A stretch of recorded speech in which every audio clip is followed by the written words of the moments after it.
The reason that when we sign new people up, there's a lot of people in here that when you joined up, you didn't have a head-to-head, okay?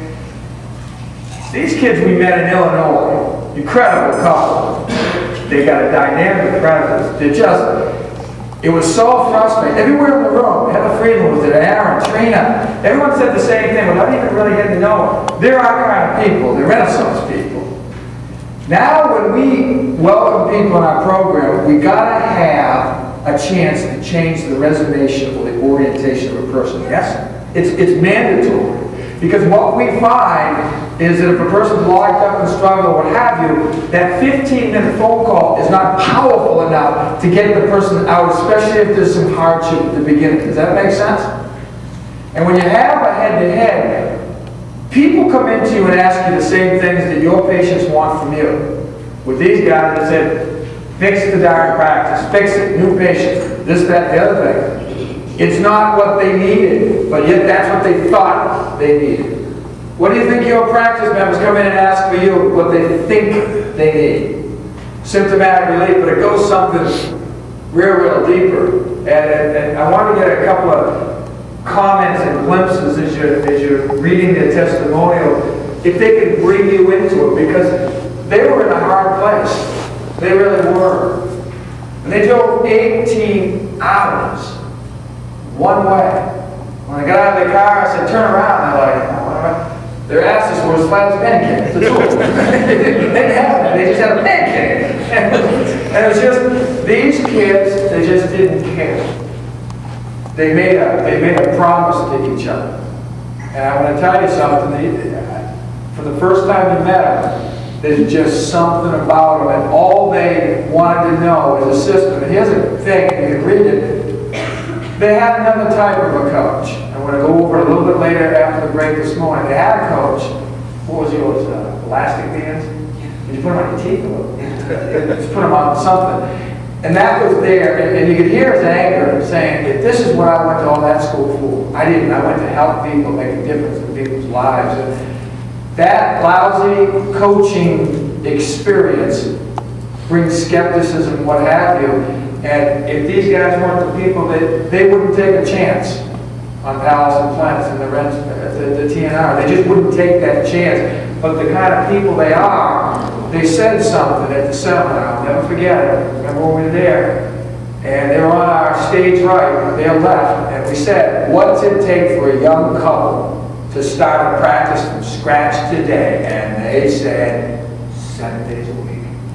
And I looked at them during the break and I said, they will be in our program. No ifs, no buts, no bitching and moaning.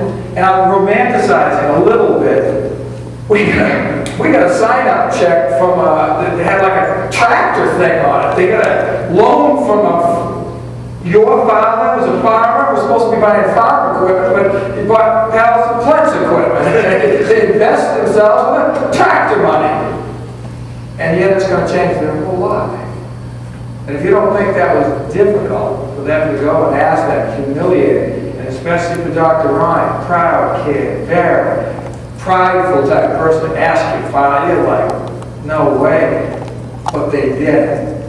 Because they made a promise to each other, they're going to make good on it. So, what was it like, first of all? What was it, bring everyone into it a little bit when you kind of rode out that little car with no, what do you call it, cruise control? That sucked.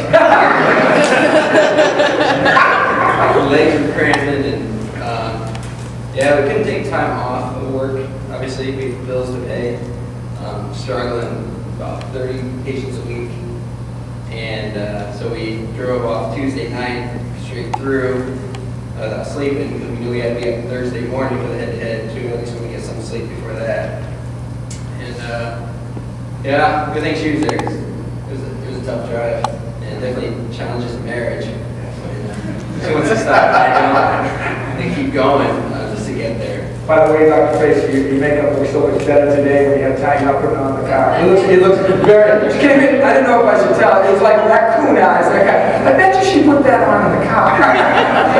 Didn't matter, she still rocked. What was it like for you? Very stressful. Yeah, we got the rental car and like He said, wasn't what we expected. We had to keep switching off because our legs were cramping up. And if they need a little bit of rest, it was very draining during the head-to-head, but definitely all worth it. It was just mentally draining. What did you learn about yourself? That things in my past were hindering me as a person, personally as well as professionally. Even though you were physically away from those things, they still had a grip on you. Exactly. And it's not that she's not a good chiropractor, she doesn't have the training. These guys are kick-ass ass. They got all the training for as part of a doctor. But there's things that steal our personal power and don't allow us to move forward, just like what Dr. Ed was talking about. And what about you, Dr. Ryan? It's kind of the same thing. I kind of bought into the belief that perhaps I wasn't worth being successful in because my family really was.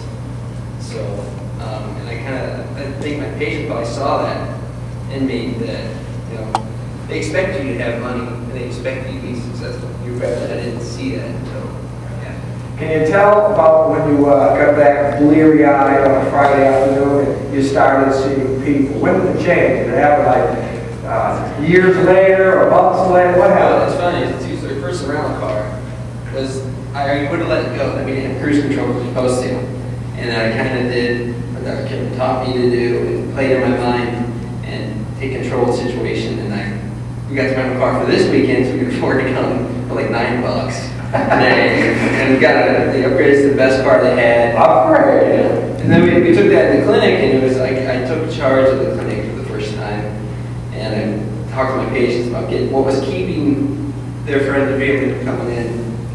And going into the last week, we were close to 70 patients before an ice storm came and knocked out power and everything else. So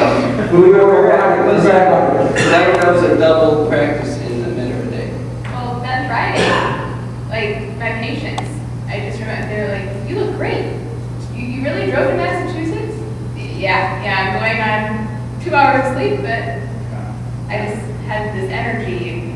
Still has it.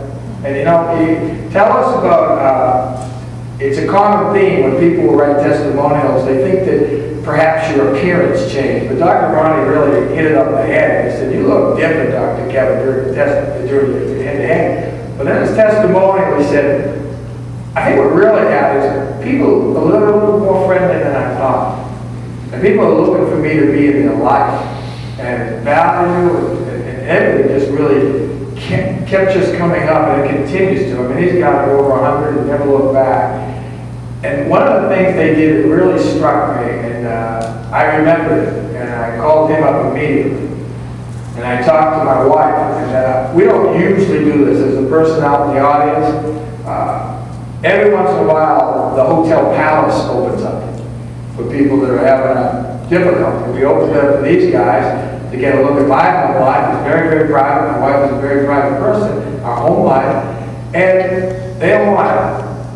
We'll find a way to thank you very much, but we'll do it.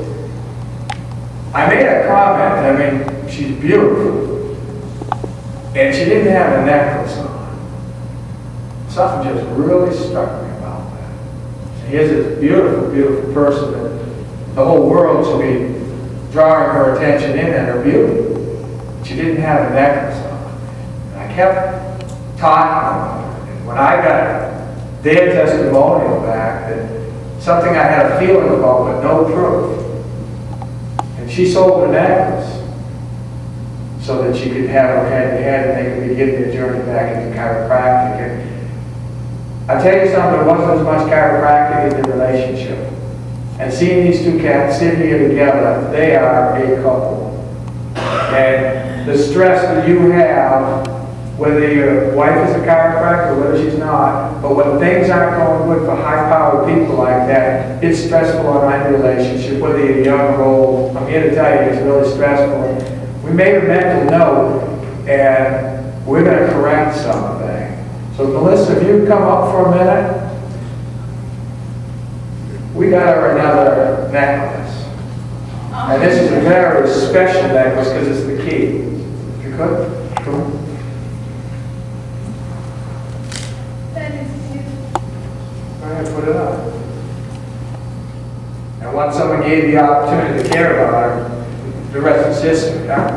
So big round.